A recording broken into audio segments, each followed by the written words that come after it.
Bonjour à tous. Cette vidéo s'adresse à ceux qui nourrissent leur chat avec une alimentation crue ou qui envisagent de le faire, ou encore qui se questionnent sur l'alimentation crue pour chat. Je vais répondre aux questions fréquentes que j'ai reçues, car notre groupe Telegram est inondé de messages erronés concernant l'alimentation naturelle pour chat. Beaucoup de propriétaires nourrissent leur chat avec des aliments inadaptés, ce qui engendre des problèmes de santé. Premièrement, il faut savoir qu'une alimentation crue équilibrée pour chat n'est pas si compliquée. Si certains vétérinaires vous affirment le contraire, c'est souvent par manque de connaissances approfondies sur le sujet. Dans une prochaine vidéo, je partagerai une recette détaillée pour vous montrer la simplicité de la démarche. Cette vidéo sera plus longue et détaillera également le coût, accessible même aux retraités.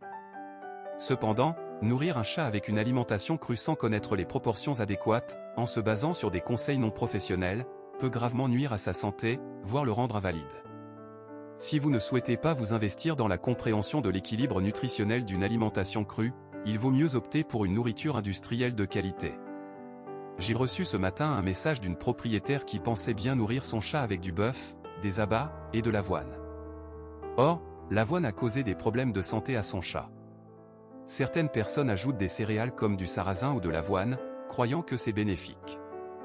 Or, les chats n'ont pas besoin de céréales ni de grains. De plus, il ne faut surtout pas faire cuire la viande car cela détruit des nutriments essentiels. Concernant les risques de parasites, la probabilité de contamination par des helminths est très faible en achetant de la viande en supermarché, contrairement à un marché local ou à la vente directe. La contamination survient plus souvent par les parasites présents sur les pattes de l'animal ou par les puces. Il est donc inutile de faire cuire la viande. Deuxièmement, il ne faut jamais mélanger une alimentation crue et des croquettes industrielles car cela déséquilibre le pH de l'estomac du chat et peut provoquer des problèmes rénaux ou urinaires graves, comme l'insuffisance rénale ou la formation de calculs rénaux. Si vous utilisez déjà une nourriture de mauvaise qualité, comme certaines marques bon marché, l'alimentation crue ne suffira pas à compenser les carences. Troisièmement, la transition vers une alimentation crue doit être progressive. Commencez par ajouter une petite quantité d'aliments crus à la nourriture habituelle, puis augmenter progressivement les proportions. Cette transition lente permet une adaptation progressive du système digestif du chat à un nouveau régime alimentaire.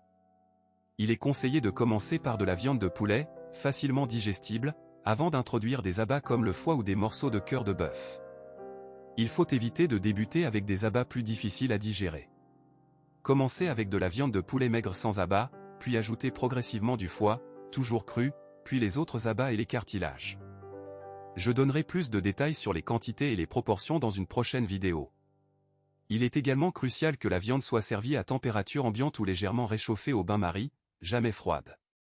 Même si votre chat est habitué à une alimentation crue depuis des années, il est important de respecter cette consigne. Pour une alimentation crue équilibrée, variez les protéines animales, poulet une semaine, dinde la semaine suivante, bœuf la semaine d'après, etc. Cette rotation apporte les nutriments nécessaires à votre chat. Les abats peuvent être variés, mais il est préférable de privilégier le foie de bœuf. Les légumes doivent être cuits. Par exemple, vous pouvez donner de la betterave une semaine, des carottes la semaine suivante et des courgettes la semaine d'après.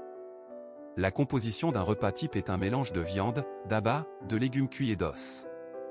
Préparez une grande quantité que vous pourrez conserver au congélateur et répartir sur plusieurs jours. Il est important de noter que ce type d'alimentation est adapté aux chats vivant en permanence avec leur maître. L'absence prolongée du propriétaire ne permet pas de garantir l'approvisionnement régulier du chat.